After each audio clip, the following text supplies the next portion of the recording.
everybody, again welcome back to our channel. Today also we have got you another video. In this video I will be showing you how you can go ahead and comment GIFs on your Instagram. But before that, please do make sure to like our video, subscribe our channel, and yes, without any further delay, let's go ahead and step into our video. So if you want to do so, first of all, let's go ahead, open our Instagram app. So this is simply a new update. So before that, make sure you go to Play Store, go to search bar, type in Instagram, and check if your app is updated or not, because I told you it's a new enrollment of a feature, so you have to make sure that your app is updated for you to get access for that feature.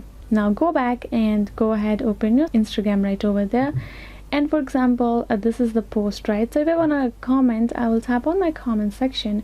Now with the authority of me writing a message or a comment right there, I get this another option of GIF right over here. If I tap on that option, I will be able to get this kind of interface where I can get the recommended GIFs, and I can go ahead search the particular GIF that I want. For example, so if I do that, as you can see, I will be able to get the enrollment of the other feature regarding my typing over there or the title. So this is how you can go ahead, find the GIF you want to post and tap on that GIF and go ahead, send it the way you comment there in the post, your desired post. So yes guys, this is how you can simply go ahead and access it, and I hope this video was helpful. If you got more questions, do leave them in the comments below, and yes, I'll see you guys next time.